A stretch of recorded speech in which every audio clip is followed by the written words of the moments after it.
Just when America has reached a breaking point with division, visionary influencer Danni Benson's I'm Proud of You Sis bro movement taps into the pulse and heartbeat of a culture radically torn. But this loving mom's voice of reason and calm has received national recognition. How do you balance having your children and always traveling with the Yankee organization? When I became a dad, I said that I would always love like a mother. I feel like I have to try certain things or act a different way because I know some people or some kids. So join Danni Benson as she celebrates her special guests on her show and highlights their gifts and contributions to our world.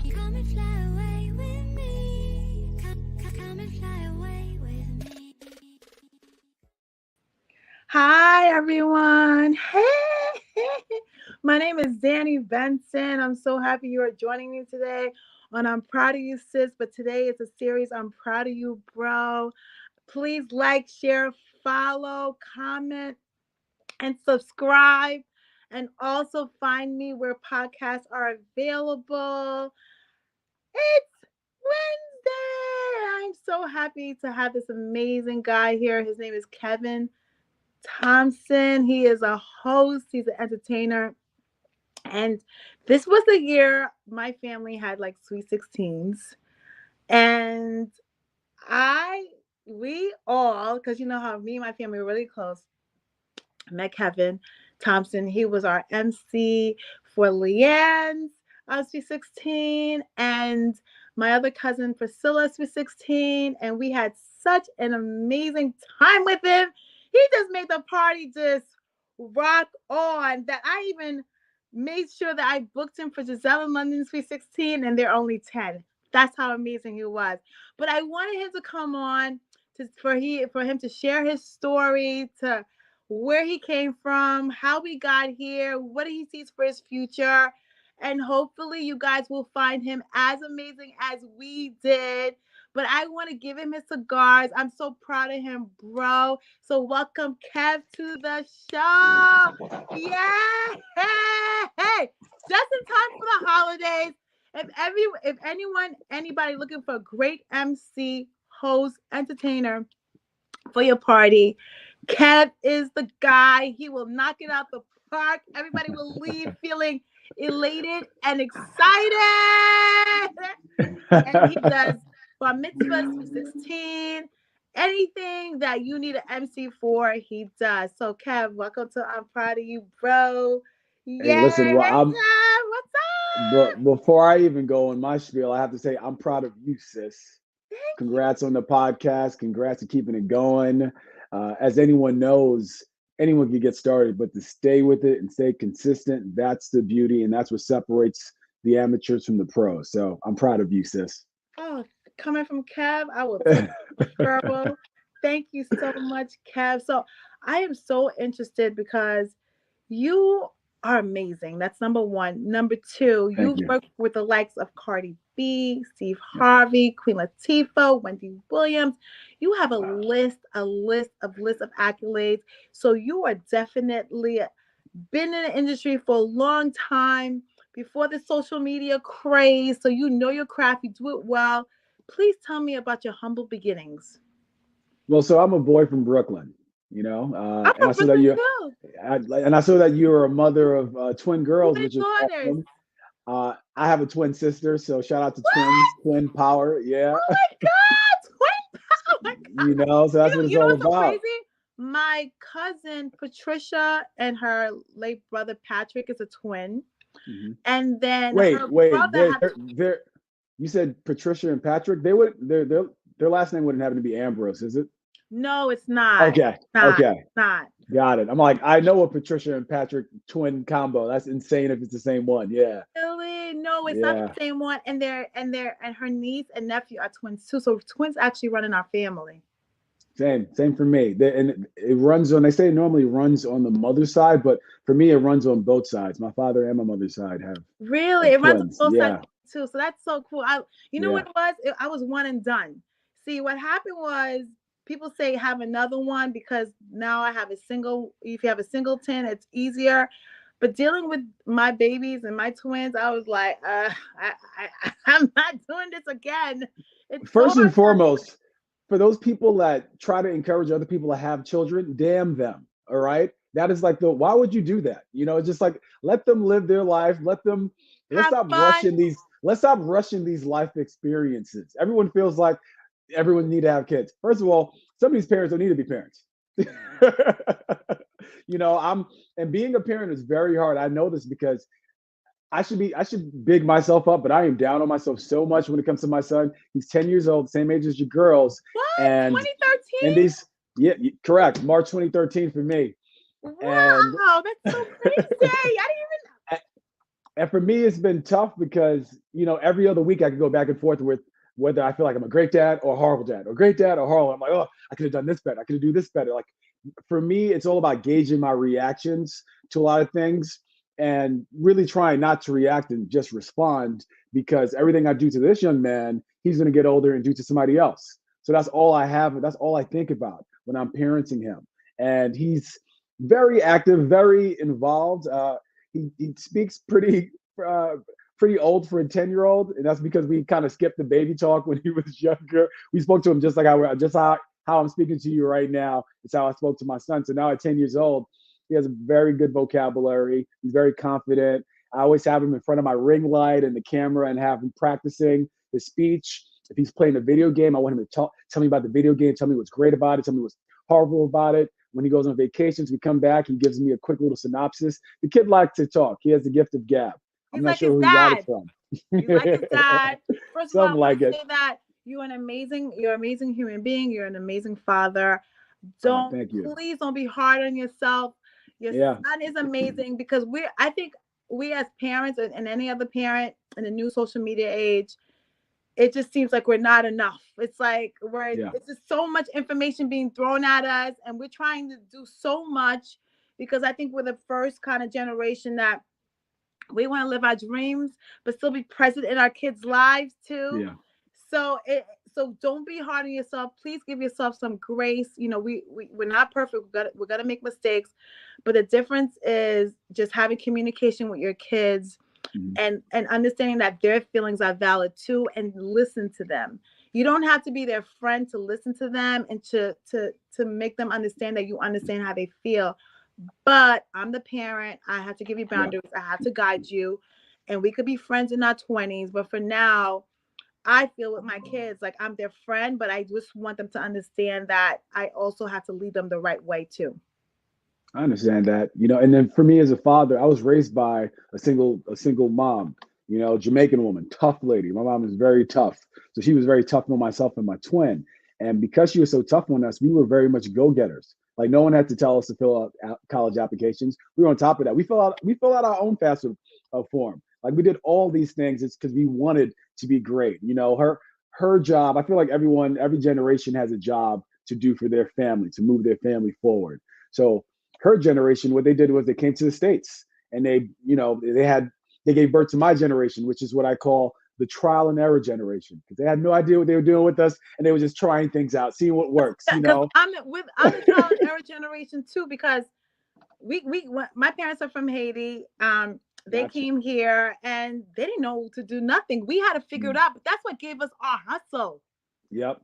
100%. Because we had to figure out everything on our own. It wasn't handed to us. That's why with my kids, I'm trying to give them that hustle, because I feel like if we're giving them too much, they're not going to have it. They're not going to, it's hard. They're not going to, because they don't have the same childhood that you had. It's going to be tough. And I see that with my son. He's a hard worker, but there's a difference between a hard worker and a hustler, very big difference. He's a hard worker, but he's definitely not a hustler. And maybe it's a good thing that our kids aren't hustlers, because they don't have to be, because of what we've been doing, because of the foundation we laid.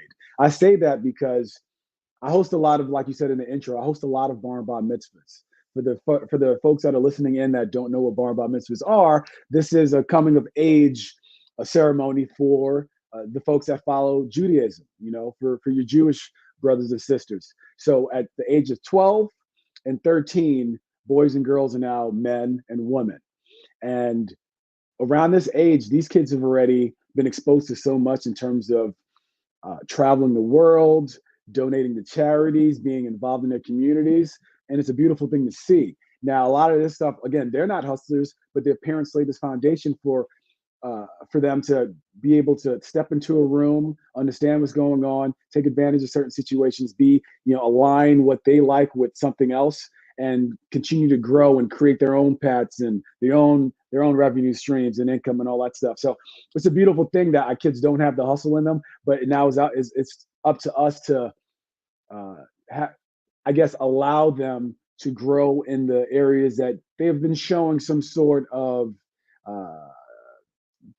any sort of inclination. Like, I'm interested in this. Cool. I know someone that does this. I can line you up with this person. That's what our job is supposed to do. Yeah, it's like passing the baton. Like, I feel like our job is correct. I don't think any kid should start from the starting line. I think wherever you're at, then you pass the baton to your kid and let them move forward. Yeah. Because that's how you take it up a notch. Yeah, that's how you advance the generations to come. So I get what you're saying. I feel that it's like our kids are 10. I don't know what's going to happen in 6 years. So I'm preparing them. But it's cool what you do with the Streamlight, because I'm trying to get my kids to get into podcasting. Yeah. Just so to give them the entrepreneurial push in them, to give them an option. Like, if they don't want to go to college, there's nothing wrong with, everyone doesn't want to go to college, but I feel like in 10 years, I think most people are going to succeed who has their own business, because a lot of people are having their own businesses now. Yeah, it's true. It is true. And my note with the college thing is that I'm not really going to make it optional for my son. I want him to go. And this is why. I mean, look, okay. I'm not saying I don't want my kids to go. I'm not saying that, but I want them to hustle so much that if they go to college, it's because they want to go to college. In addition, you don't want to force a kid to go to college, because a lot of these kids have a lot of student loans. I don't know. Like, I'm hearing these $200,000 student loans, and I'm like, do I want my kid to have that? I mean, you got to see what school you're sending your kids to. See, I'm a proud graduate of St. John's University. Red Storm, let's go. So I got a pretty good deal. I was a pretty smart kid, so I graduated from that school. Keep in mind, I dormed all 4 years. Even though I'm from Brooklyn, I wanted to have that going away experience, because if it was up to me, I was going to go to California and leave. But my mom wasn't trying to let me go. And my girlfriend at the time lived in Brooklyn, so I didn't want to go too far. But I said, let me venture off to Queens and check it out over there. But St. John's University was $40,000 a year. That's 4 years right there. Are you finished paying your college loans? So let me tell you what's interesting about that. Yeah. I graduated with only $19,000 in debt. That's how much money I got from the government, because I was a pretty smart kid. I was in every honor society. Not every, but I was in the highest honor societies. There's like 3 high ones. I was in all 3 of them. So I got to do a lot of cool events for St. John's, being that I was like this special student, and I was involved in all different forms of just campus life. I was in a fraternity. I was the president of my fraternity. I was an orientation leader. So the fraternity I was in, especially if you have a lot of Black followers, they're not going to be familiar with it. I did not join the Divine Nine. I was never interested. Not because I wasn't interested in Divine Nine, but my family was Jamaican and no one had any information to give me. They didn't know anything about fraternities. In their mind, fraternities is what they saw in TV and the media, like all these silly things that happen. And there's so much more to it. But the fraternity I'm in is Sigma Phi Epsilon. Okay, so I have multicultural followers, right? Multicultural. All right, so shout out to the multicultural followers. I see you. So we might have one or two looking. So yes, because Bobby's platform is multicultural. So yeah, we have the world here right now. So so you're open to talk about anything and everything, because our audience understands what is going on. Because there's bar mitzvahs and there's bar mitzvahs. The girls is named one way, and the bar mitzvahs are for boys. The bat mitzvahs are for girls. See? Yeah. What's interesting is that back in I think it was the 90s, is when they started actually having parties for girls. Before, they never celebrated the girls. Yeah, it was only bar mitzvahs for boys. They never celebrated the girls. And so who came up with the bat mitzvahs? Who came up with the bat mitzvahs? Well, this has been going on for centuries. Oh, they just never celebrated the women. They just never celebrated them. Oh, correct. Or at least celebrated them the way they celebrated the guys. I should say it like that, because I'm pretty sure some people were celebrated, but not like these humongous parties that are now part of a New York subculture or just But really I United love States going to subculture? I love going to bar mitzvahs, by the way. I love. Yeah. I mean, you'd be a good time. You're such a positive energy. I know people are seeing you through the screen, but I've met this woman in person and she's just so fun, so positive, just so happy. Like this is like this. Wait, no, you're this way. This is her all the time.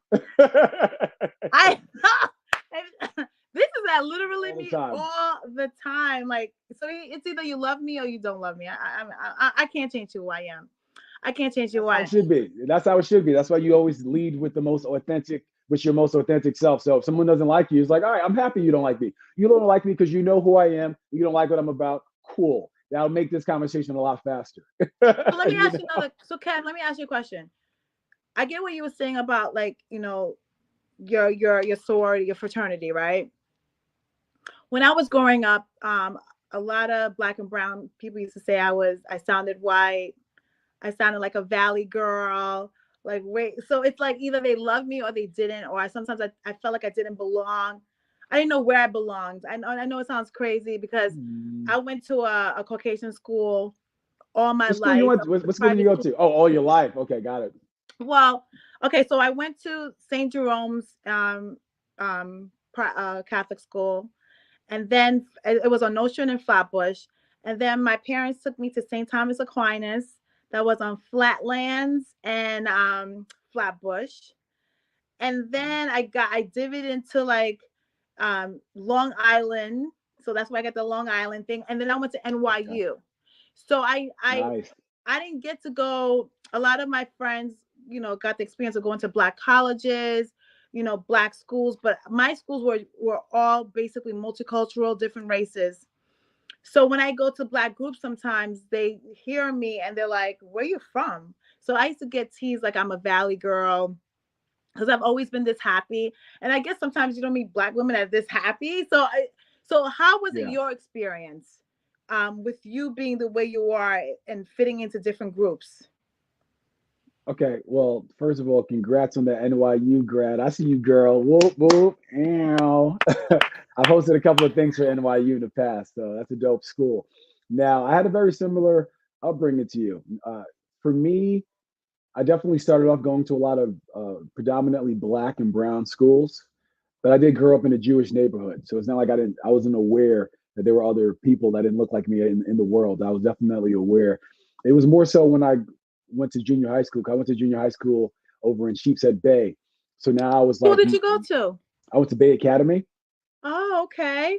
So that made me a bit more submerged in the white culture. I was friends with a lot of, because in that area is a lot of Russians, Ukrainians, people from Poland, you know. So I was one of 3 or 4 Black students in my class. There was about a class of 30. My twin sister was the only Black girl in her class. It was so funny. All her class pictures from 6th, 7th, and 8th grade, you see the one Black girl right there in the center of the picture and all these white folks right around her. And so the way I battled that, I guess, well, one, it helped that I was funny. I was a pretty funny kid. So if you're going to come at me, you better come at me right, because I'm going to make fun of everything you got on. I'm going to make fun of your parents.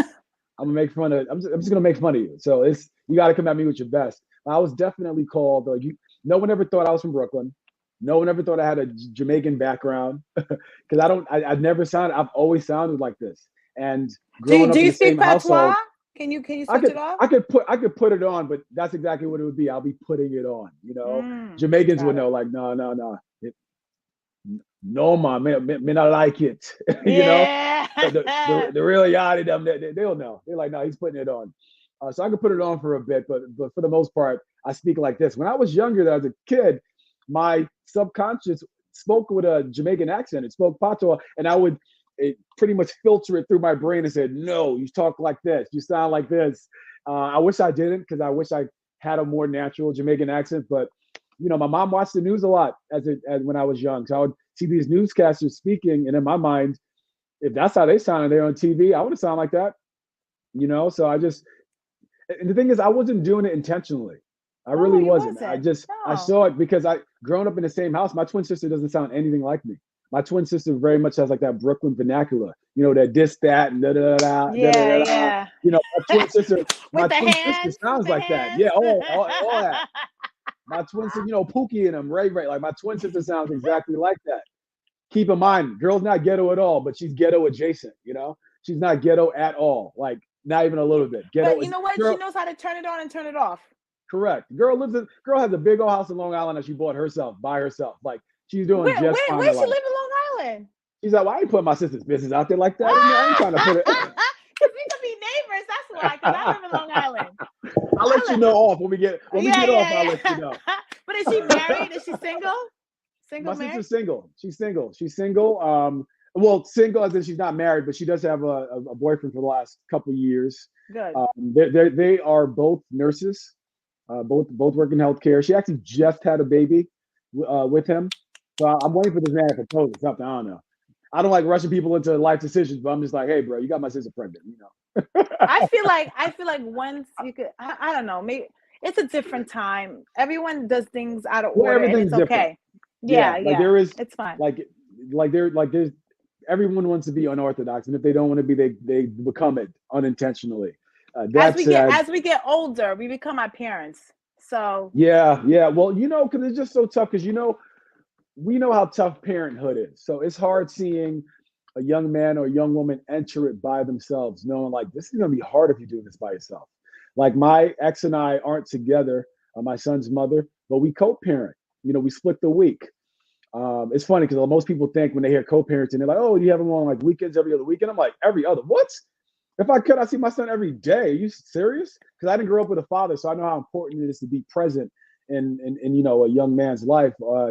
And I want him to be, have the best. I want him to get the best, be around the best. And it's important for children to see two perspectives growing up, because for the most part, most parents, most mom and dads aren't the same at all in terms of they may have the same moral views, but how they approach it could be completely different. So it's good to have those two perspectives. Like his mom is very much, she's a beautiful woman. She's very much about how she looks. Her present, she's a hairstylist. So she's all about how she looks. Me, I could care less. I would wear the same shirt every day for the next 5 days. Could care less. Don't care how I look. I mean, I like looking nice, especially when I go to my events, but my everyday life, I'm usually in sweats. I'm in sweats all the time. I work out all the time. But that said, I'm very big in education. So now he has that from dad. She's way more punctual than I am. For me, I get there when I get there. But you know what? It's good that he has two perspectives, because life is not just one color, one shade. He can pick what he likes from you. He can pick like what he likes from his mom, and he can make it his own. Yeah. So that's exactly right. What he's doing. I think you are right. Because and you know what it is, you get to, what's so cool about having like two parents part of a kid's life? When it's like the kid just feels like, I don't know, I think they feel they're not missing something. Yeah. You know what I mean? Like there's not that curiosity of like, what else is there? What else is out there? Yeah. Like when your mom and your dad content. Like when you have, because it's good that you guys co-parent, because let me ask you a question. Why is it so hard for people to co-parent? Well, because they didn't have the fundamentals built in the first place to even have a child. They had no business making a child, and that wasn't their intention. It was an accident.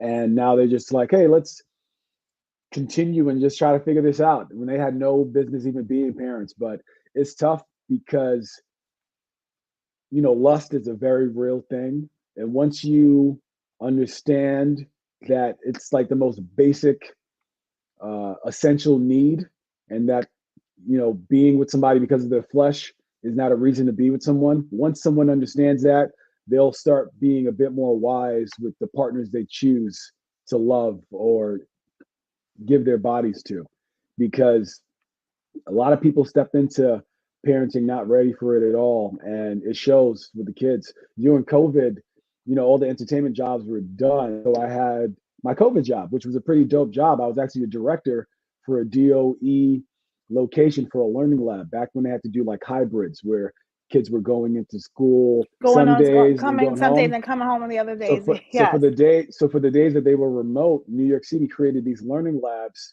which were not schools, but like school-esque sort of things, where the students would go into these buildings and there would be counselors there, sort of monitoring them, making sure they're logged into the class, doing what they're supposed to do, not necessarily helping them do their work, but just making sure they're there. So they served as proctors, and I was a director of one of these buildings. That said, being there and seeing all these different schools, how they handle things, just seeing how the students are, I could tell which parents were involved and who wasn't, just from how the kids carried themselves. And these are kids that are like that. They ranged in age from like 6 to 12.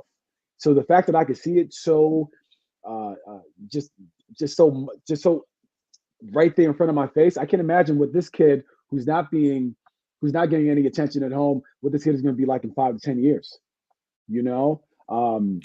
God.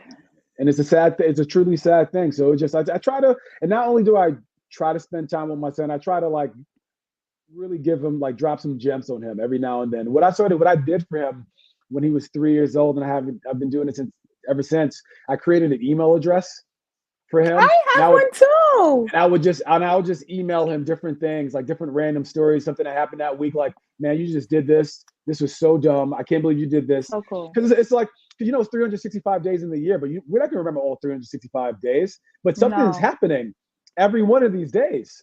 So anytime something is big and fun that I know I won't remember, I email it to him. And then he doesn't know anything about this. I'm probably going to give him the email and the password when he's like 30 years old. I'm like, here you go. You got some reading to do. Because I've always wanted to know about my life back when I was young, because I don't just tell him about himself, but I let him know what I'm going through. So now when he's going through those stages, when he's 30, he's like, oh, this is what daddy was doing when he was 30. 35, daddy was feeling this way when he was 35. Just so he won't feel alone. But I feel like a lot of people, especially as they get older, they start to feel really just lost and alone, and just, am I doing the right thing? Am I doing this thing right? Am I doing life properly? I know. And then social media, with that being there, Oh, you see my what other people are doing. God. You're constantly comparing and thinking like, should I be doing this now? Should my kid be doing this now? Am I too late for this? And it's just like, oh, stop it. Comparison is a thief of joy, but it's hard to not do it when you have something right in your face. I feel that social media, I pray every day, like, for my kids, to the social media thing is going to ruin generations to come, because it's the first time, if you're poor, like, because I grew up in humble beginnings, right? So I thought everybody was like poor, like me, so we all went to school, we all were the same. Yeah, like, so we were fine. Yeah, poor. So I didn't realize I was poor until I went to, like, I think I was like 16, and we had to get a limo for our prom, and my parents was like, they couldn't afford a limo. I was like, what? What do you mean? Like, but then, because everybody was able to afford it except Girl, good me. for you. Good for you that you found out at 16. I found out we were poor when I was 17, filling out that FAFSA. I'm like, yo, mom, how much you make? That's how. What? How are we living? Wow. How did you manage to do all this? Oh my God. Yo, like, a mother's love ain't nothing like a mother's love. We will figure it out, let me tell you. But social media now, kids are finding out they're poor. Like, that's what breaks my heart. Kids are finding out they're poor earlier. No, I know we're laughing, but it's so sad. But that's why I think it's messing our kids up, because you're finding out someone's house, they're eating sushi and lobster, and I'm looking at me, and I'm like, I'm eating ramen noodles. Yep. Yo, it won't mess up your brain. No, it do be hitting, but every day, 365 days a year. Can I be honest with you though, Danny? There are two things, because there are things that we have to do naturally just to live and, have a productive life and not be crazy. If there are two things that I could never do ever again and continue to live and be fine, would be eating and sleeping. I hate eating. I hate sleeping. I can't do it. I only eat for sustenance to live, because I know I need to eat this or I will die after a few weeks. But because of that, I'm a creature of habit. I can eat the same thing for breakfast every single day. And I've been eating the same thing for breakfast since I was like 10 years old. Well, so what are you eating? What are you eating every single day? Almost every single morning, because I don't like missing breakfast. They say it's the most important meal of the day, but I wake up and I'm hungry. I wake up, 1, hungry, 2, energetic. I'm very high energy. Like, it starts in the morning, which is why I tend to wake up, drop my son off from school, and then go run. I run 5 to 10 miles a day. Now, for breakfast, I'd make either between pancakes, waffles, and French toast, one of those three, and pair that with eggs and bacon. So now that's every morning, every single morning since I was probably younger than 10, but it was around 10, 11 years old when I started making it myself because I was in Jamaica one year. You probably understand this. My mom every summer would send my twin sister and my younger cousin who lived with us down to Jamaica, and that would be our vacation for the entire summer. House. Like, go. They have their break. Una guan. Yeah. Most of my family's still down there, so down there all summer. And for me, I'm an early riser ever since I was a kid. I wake up early, and I'm like, who the hell's gonna make me breakfast? So no one's up to make me breakfast. So I remember taking the pancake mix and looking at the box and just reading. It's like, okay, got it. Okay. Let's get this going. Of course, my first couple of pancakes were just as thin as paper. It was horrible. I mean, I'm excellent now. My pancakes are superb. But it was because I couldn't wait. I hated waiting. So I started making my own breakfast. I've been eating the same breakfast every morning ever since. Make the same breakfast for my son, make the same breakfast for myself. But I guess that's the hustler in it. Someone couldn't do it for me, so I figured out how to do it myself. Same thing with editing. When I first started my career, which we'll get into, I would always have to get these different projects edited and this and that. And these people would just take forever. So then I sat down one day, I had a friend sit me down and show me how to use Final Cut Pro. And ever since then, I've never hired anyone else. I edit my own stuff if I have to edit something. Because I know all the basics and then some, and I could get really good at that. But I chose not to get great at it because I wasn't trying to make a career out of it. I just wanted to edit my own things. But I'm pretty good. If I show you my stuff, like if you look at my website, heykev.com, that first video that's there, it starts off with me interviewing Gabrielle Union for one of her movies. It's that whole thing was edited by me because I got the skills. You know what I'm saying? Yo, you know what? You got the skills because that was our generation. If we didn't understand something, we would figure it out ourselves. Yeah. Yep. And that's with anything. And I remember like my parents would tell me, don't work hard, work smart. Mm-hmm. And you are right, because you're working smart instead of me waiting for someone to get it done. I'm smart. I'm intelligent. I'm a college educated person. I can read. I can figure it out. Think about how much money you're saving just knowing how to do it yourself. Right? Yep. 100%. That's why I think the positive thing about social media is we are learning so much information that we're finding out we can do things ourselves. Yeah. Oh, I mean, it's a never in the history of mankind have we been privy to so much information. It's right there at your fingertips. So there is no, I can't do this. You know what one of my pet peeves when I'm inviting somebody someplace, I send them the address. They're like, hey, how do I get there? I'm like, what do you mean, how do you get there? Google Map. Matter of fact, don't come. Don't Wait. come. Don't come. How do you get there? Wait, well, you know what it is? Easier said than done because I drive. So it's easier for me to hit Waze, Google Maps, Apple, and just go. What happens if you're walking or is there a map for the train? Like, tell me because. No, same thing. Just like how you use Google Maps. When you look at Google Maps, there's like 5 icons. There's the driving icon. Right next to it is the MTA icon. Well, not the MTA, but it will show a bus, which stands for the MTA. Then it's like a walking icon, an Uber, however you want. So if you just click on it, not only would it tell them what buses and trains to take, it'll tell them what time it comes, what time the next one comes, exactly what time you'll get there, where you should be, where you should exit off at from the train when you get off, like what you should be, what street you should be looking for. So are you trying to say they're dumb? Are you trying to say they're dumb right now? They're dumb. I'm just saying that they're ignorant, which is pretty close to dumb. It's like cousins.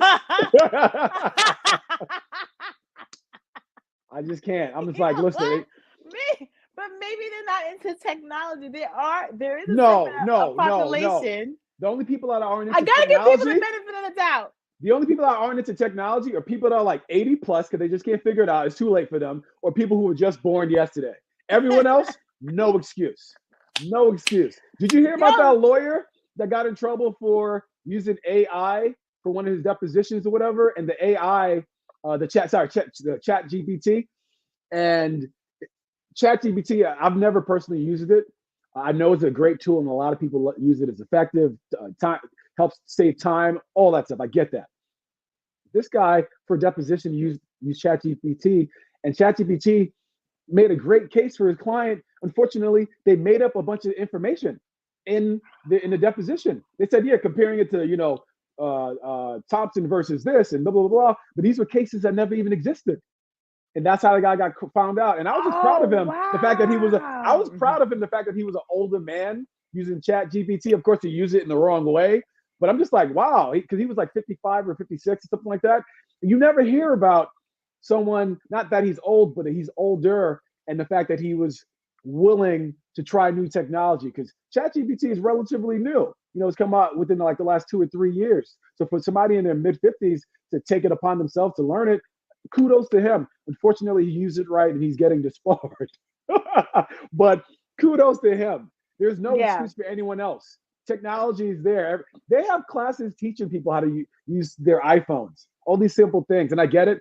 I have an iPhone too, and there's probably so many things on here that would probably make my life easier. I just don't know. iPhone is simple. I think Samsung is more difficult. iPhone the droids? Is for dummies. No, I just feel like iPhone is such a simple phone. It's just for dummies. Thanks, Danny. You made me and so many other iPhone users feel so good about ourselves. No. I have an iPhone. Danny called me a dummy. No. I had to get you back for you. No, I mean, like, iPhone is so simple to use that it's not complicated. I feel like people who are taking classes for it, I'm like, what are you taking a class about, actually? Like, for the most part, the classes are for like the older people. Got it. iPhone just get got down. All right, perfect. Yeah, okay, got it. This one's been giving me problems. Go back in the case and charge. I can still hear you right here. Now you got to see my beautiful ear. What sign are you? I'm a Libra. I am a lucky Libra. Oh my God, I love Libra. My kids are Libras. My kids are born October 16th. My best friend. Oh, well, Libras are. You know what? I'm a Gemini. What's interesting about you? So I'm gonna tell you about yourself. Oh, you are? So I learned years ago. I was looking through the Guinness Book of World Records. I don't know why. Okay. But it turned out that October 5th, my birthday, was the most popular birthday in North America. Wow. And when I looked up why, it was because it fell 10 months after New Year's. And apparently, because the full pregnancy is really more so 10 months, not really 9. 10 months and then 9, yeah. So New Year's, think about it. The countdown. Oh, the countdown. Everyone's excited. Everyone's like, yay. So Danny, you had a great New Year's one year, and then you got twins. I didn't even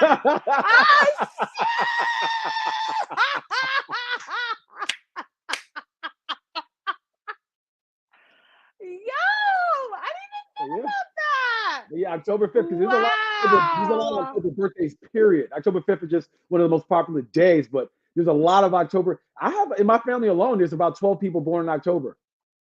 Like my immediate family. Yeah. Oh yeah. Because you know what? Because that would be the 40th week.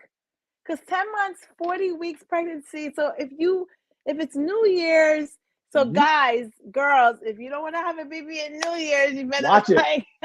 Watch it. Because you be drunk celebrating. It's a new year. Wait, who's the little furry guy behind you? Somebody just entered the screen. Who's the little furry guy? Where is he? I don't have a furry guy behiund me. I feel like a little ginger thing just come by. There he is. I'm like, I know I saw something. Look at this little adorable. Oh my God. He's my best friend. Hello. Hi. Hey, Velma. Oh my God, my dog loves me. Hey, say hi, Velma. I want to. Hi.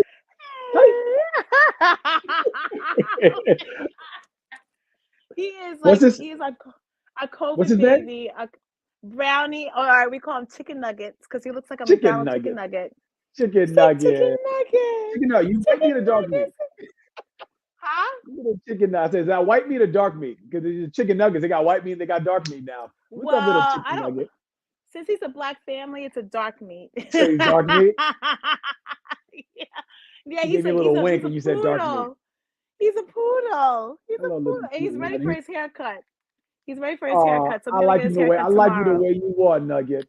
Look at him. Look how calm. You're so yummy. Yeah, I love you too. I love you. I love this dog. You don't understand. I love this dog. He's I like grew the up with most a cat. mal. So don't be upset You're at a me. I cat grew up with a guy? cat. I'm a cat. I'm very much a cat person. Yeah. How are you Yeah. a cat guy? I think You cats know are what? so this. Because cat, they're loners, and they go. Shh. So this is why I like cats. This is why I Okay. like cats. I like cats because cats hate people. They hate most things, most people. They hate them. But if they mess with you, if they truly like, you know what? They I mess with messes you. with you. It makes you feel special because I F with you. I F with you. you know it's Basically. almost like me. I'm accepting of everyone, which is great. But if there's somebody else who wasn't like me, like my ex's sister did not just accept everyone. Like she's very just, I don't know you. Like you had to like prove yourself to her, you know? Yes, you Before she gotta was just earn kind the of like, you trust. cool. Earn the trust. So that's what I like about cats. There was this meme that I would never forget. They said, why do cats look at you like you just asked them for a ride to the airport? I've always loved it. But I'm a cat. I just love cats. I like dogs too, but I love cats. And when I see these cat videos, do you have a cat right now? You have a cat? I currently have no animals because I have a child. That's enough. That is enough. I have a child. I don't know how you have a dog and twins. I have a child. You know, his mama just got him a dog, which is perfect. Let me off the hook. That means I never have to get him an animal. I am good. If he gets an animal at my place, he's getting a hamster, a gerbil, something that's going to be put in a cage, and then dead after a couple of years. Nope. I got him. I got my babies a dog because I wanted to bring out the empathetic part of them, like the loving, the responsibility, the walking the dog, the taking care of the dog. So, and it's two of them doing it. So it's not like one person doing it. And they've always wanted a dog since they've been born. And it's so crazy how time flies. I was like, when you're 8, I don't know how I picked this number. I was like, when you're 8, you're going to get a dog. So every year it was like, are we 8 yet? No. And then COVID happened. And one day it clicked like they were 8. They're like, Mom, you got to get us a dog. I was like, what are you talking about? It's COVID right now. I'm not thinking about no damn dog. But I had to keep my word. They remember. Those kids do not forget. They do not forget. And I understood it was going to be a trauma of them not trusting me if I did not give them a dog. And I've been promising them for 8 years, and I couldn't go back on my word because kids test you that way. And so when some people go to high school and they're like, why is my kid acting like this? You have to look back at what you did that wasn't consistent, that your kid checked it and was like, okay. Yeah. And then as they got the language for it, they kind of knew the kind of person that you were. So I wanted to keep my word with the dog. So that's why, because when people see me, they're like, I never knew you was a dog person. I was like, I had to become a dog. I mean, I had a dog. His name was Diddy, but he was a pit. Yeah, his name was Diddy. Before Diddy was Diddy, he was Diddy. Before Pops called him his name Diddy, we came up with his name Diddy. Oh, really? But we had to get rid of Diddy because when I had the twins, because he was a pit, he was like a jealous dog. So I didn't want one of those horror stories on the news, like something happened to the twin. And I was like, okay. Gotcha. So we gave it away to the family. That's a good idea. That was a great idea. I actually have a really good friend of mine who I didn't even know this until I don't know what made her tell me about it. But when she was younger, they had a pit bull in their family. And at one of the family events, they were throwing like the boomerang or something throwing, and the pit went to go jump for it. And she was right there. And the pit bull didn't even realize she was right there and took a bite and accidentally like bit off like the side of her, like a whole side of her face. Oh my God. If you saw this girl, you would never thought anything happened to her because she had to have about 11 reconstructive surgeries on her face. Yeah, which was insane. Wow, but that is a trauma.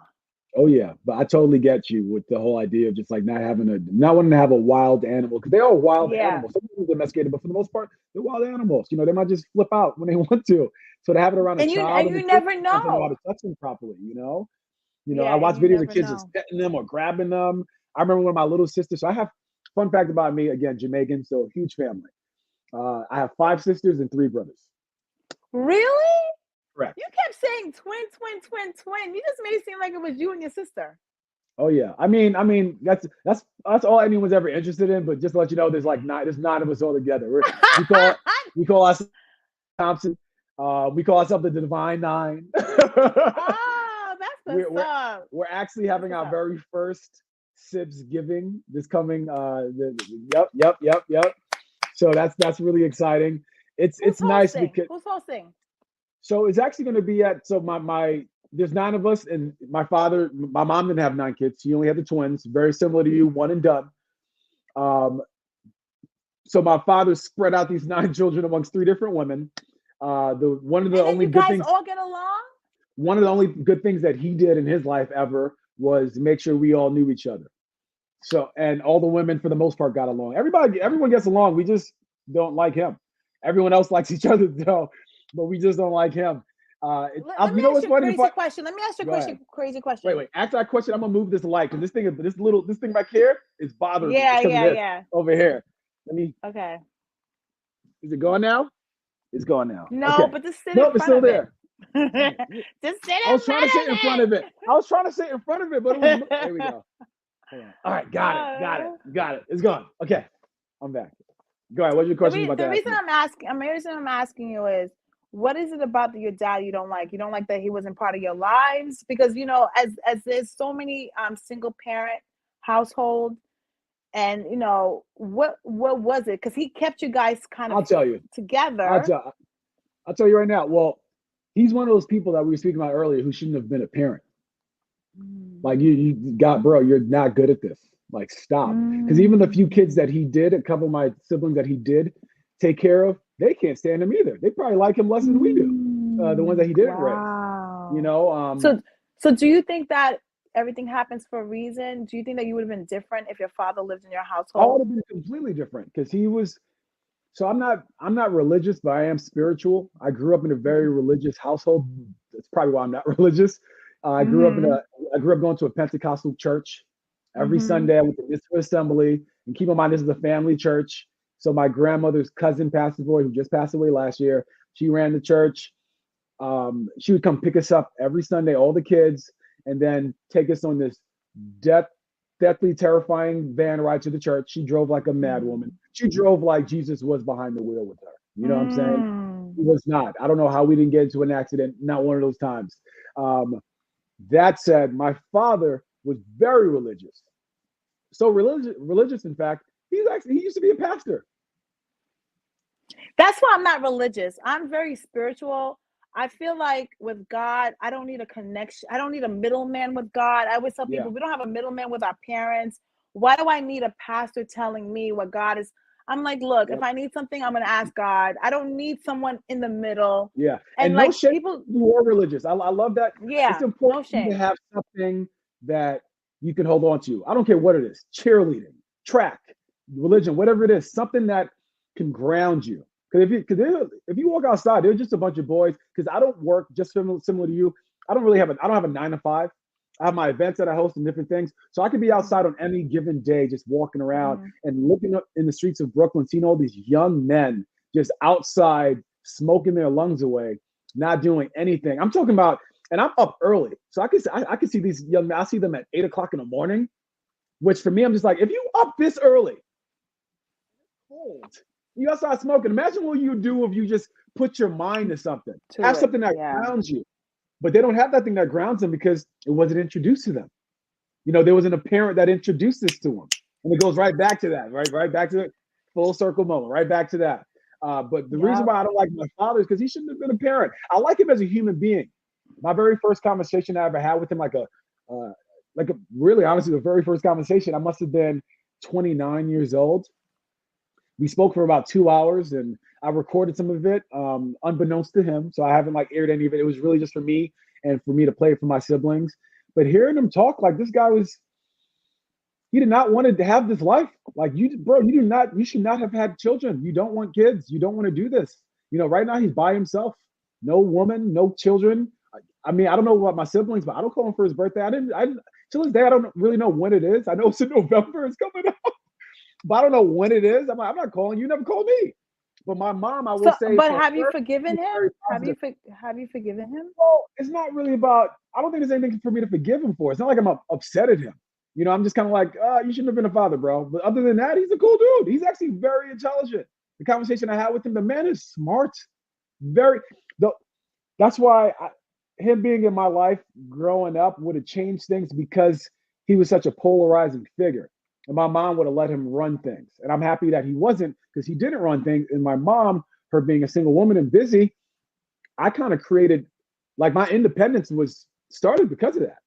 I had to figure things out for myself. Sure, I have my twin sister here, but when I tell you we weren't like the stereotypical twins always together, we were never together. She had her friends, I had my friends. And that's probably because we're boy-girl twins. But for the most part, if my father was involved in my life as a child, I would be completely different. I will say they say men sort of give children direction, but I think a mom could do that too. And my mom, I feel she didn't like put her arm on me and she didn't walk me. You know, she wasn't holding my hand as a kid. I was the man in the house by the time I was my son's age, which is 10. But she would kind of help me steer clear of certain puddles, like watch out for that, watch out for that. But for the most part, it was just always Kevin knows what he's doing. I always just seemed so confident in who I was. I'm how I am now, how I sound now. I've been like this since I was a kid. You couldn't tell me anything. In my mind, I was right. You're wrong. But I was always coachable. And I think that's what's important to know that, because we all have these beliefs that are rooted in our minds, whether it's from our parents, the environment that we're around. And then as we get older, we really hold on to these things. And sometimes it's hard to break away from it. But I've never been, for me, I could easily break away from anything. I'm like, that sounds like it makes more sense to me. Well, this idea sounds better. Like I've always been open to grow, just because I know I don't know everything. You know, in terms of the things that you can know in the world, we all know a fraction of a fraction of a fraction. We don't know anything. You know, for the people who think that there's nothing else to learn, you might as well just go jump off a bridge right now, because what are you doing here? There's so much stuff to learn. Pick up a new craft. Like I'm trying to learn how to knit soon because I keep on splitting my pants. I need to learn how to sew. You know, I need to learn how to sew. Right now, as soon as we get off, I'm here currently reading this book right now. I'm going for my certification. Certification for what? Essential strength? So I used to I used to be a fitness instructor before the pandemic. I did mainly dance fitness. And then I got into HIIT cardio workouts in Manhattan.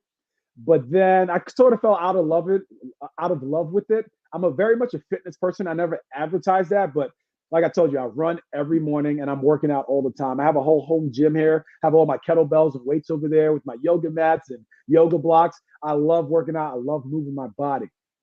That said, instructing a group got tired really fast because I didn't care for it. I knew I didn't care for it, but I think I would care a lot more if I did things the right way, and I'm trying to do things the right way now. So now I'm going for my certifications and getting things done. My CPT, my CSCS, and because of the relationships I've already built in Manhattan and a couple other places, I already have gyms that already hire me. I'm not even so done yet. where are you a trainer at? Where are you a trainer at? So if people want to find you. If people want to find me, well, right now I'm not taking anyone. I'm not taking anybody. Okay. Because I'm like, I'm not taking anyone. You have a great body. Okay. Girl, thank you very much. But I'm not taking anyone. But once I get certified and everything is done, then I'll start being open for that. But right now, I'd more than likely be teaching a lot in Manhattan because it's just a lot of crossover with my clients in the party scene. So that's why it makes so much sense for me to just like really indoctrinate myself where they all are. If you guys go at this gym, I'm at this gym now too. So if I don't have your party this year, I'm going to get the next one next year or the following couple of years. Because what's beautiful about the business I'm in when it comes to the bar and bat mitzvahs is that you have so much legacy with children. You have multiple children. And for someone like me, if I did the first, you damn sure the family wants to hire me for the second and the third. You know, is Kevin available? I had a family, the company I used to be exclusive for, I'm not going to give them a shout out because they don't deserve it. The company I used to be exclusive for, I got them their first billionaire client. So I hosted this party over at the Altman building, huge party, did very well. It was like this French theme. It was very beautiful. That said, fast forward 2 years, I had a second kid, but now I'm unavailable because the date that they had booked, somebody else booked me. You know who booked me? One of their friends that were at that party that saw me booked me, another billionaire client. Wow. So now this first billionaire client is upset because they're just like, one thing about people with money, they're used to getting their way. If they want it, they're going to get it. You know, because for them, the only objective is just, if it's money, that's the only obstacle, excuse me. If it's money, I'm like, oh, I got that. Don't worry about that. But when somebody's just not available, they're just not available. It was a little messed up that their friends. Was it like a bidding war? Was it a bidding war or no bidding war? It was a problem. The contract. It was a problem because now when I'm not available, what's beautiful about the business I used to be a part of, beautiful for them, not so much for me, is that I do a great job at this party. There's so much eyeballs on me. Now their phones are ringing on Monday morning. But Kevin's not available. But you know what? This person's available and this person's available. And now because they trust the company's product, being that I'm one of the products, they think, oh, everyone wants to be as good as that guy. They're not. No, they are pretty good because I've trained a couple of them. But a lot of stuff that I'm really good at is just instinctual. I'm good with people, and I've always been good with people. I never had to take a class. I remember when my hosting career first got started, I used to warm up talk shows. And I would go on, I rarely went on auditions, but the few I went on that would make it super far in, the casting directors would always talk to me about, oh, what classes are you taking? Like, what are you doing to learn more about like hosting? I go, there are classes for this? I'm like, what do you mean? I know the classes. Yeah. I'm not taking a class. Yeah. You're going to teach me this is our personality. This is our personality. This is not classes. This is like who we are authentically. The things that I learned, because the thing is, there's always more room to grow. But the things I learn on the job. I learn on the fly. I'm not going to a classroom to learn that. Because for what I do, for what we do being around people, there's not a lot of in-class experience. It's trying to like learn how to drive a car, but you're just reading the manual. You got to drive the car.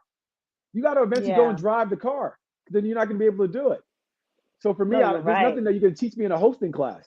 I have to be there. Throw me to the fire. When I started warming up talk shows, the traditional warm-up person for a show is a comedian. I am not a comedian. I am a funny human being that is just very good at timing because I am there. Like if you hire me for a gig, I am there. I am present. I see what's happening. I see grandma getting down real low over there. I'm about to go get up on grandma. Like I'm aware of what's happening. And I think that's what separates me a lot from these upcoming hosts and MCs because yes, they're there, but then they're also here. They're in their phone. And they're not present. They're not present. They're not present. I get they're trying to get the moment, but get the moment and then get back to it. Because now you're missing other moments. And I'm good at getting the moment. I'm gonna record it and then my phone's gonna be gone real quick. Like you're gonna rarely see me on my phone at a party because now you're not there. Now you're there in your phone. And that's with anything. Whether you're driving your car, walking down the street, hanging out with your child, I try to put my phone away because it's just like not try. I put it away because you're not there, bro. We pay for you. Yeah, you basically live in the moment. Like you're there in the moment to make everyone happy and have a good time. That's right. So your forte is like living in the moment because this is a moment that's going to be part of their memories for the rest of their life. Because the way I look at it, Danny, the way I look at it, I learned a long time ago. You should treat people as if today is their last day on earth. So that's what I try to do. And that it sticks with me every morning, every time when I leave, that's what's in my mind. I try, don't get me wrong. I still have my moments where I'm just ready to curse somebody out, but I it get takes it. a lot to get me there. We're not perfect. Yeah. It takes a lot to get me there, but it's so interesting. And this is why I love when people finally discover traveling and they're traveling. A year ago, this time, Danny, you know where I was a year ago? Exactly a year ago? I was in Bali. Bali is gorgeous. And I wish more people could see it, but I just wish more people traveled so they know that wherever they are, this ain't it. This is not the only thing that's here. Like there's so much more going on in the world.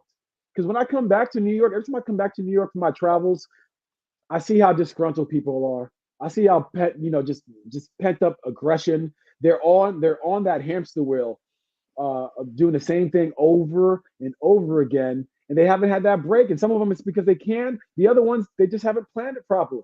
And the best way to take a vacation is to look at your calendar, look at your schedule. Know you have nothing going on right here, book it. Find someplace, book it. The way I travel, the reason why I was in Asia last year, and I went to Bali, but I went to 4 different countries. I flew out to Malaysia. So I was in Kuala Lumpur, Malaysia. Then I was in Bali, Indonesia, then Bangkok, Thailand, and then Singapore. Now, for me, I saw that I had some time that was free. And I went and just Googled, where's a good place to visit during this time of year? I never look up other places. I don't travel like how other people travel where they're like, ooh, I really want to go to Dubai. For me, I'll go to Dubai eventually. Kev, wait a second. Yeah. Give all your handles right now. Just give me all the handles and we can continue talking. Go ahead. Oh, yeah. So you can find, if you want to find me on most of my platforms, Instagram, I'm pretty, I love using that. I'm at Hey Kev. Hey Kev. Yeah, Kev with 3 V's. So hey Kev, and the reason why that stuck is because I would introduce myself to crowds from when I used to warm up talk shows. I go, hey everyone, my name is Kevin Thompson. Can I get a hey Kev? Hey Kev, just so I can know that everyone's there. If you're on Facebook, I go by Kate. I have my entertainment page on Facebook, Kevin Thompson, the entertainer. You can be able to find that there. So everyone, Thank you so much for coming on. I'm proud of you, sis, and I will see you next week. Bye, guys. Bye.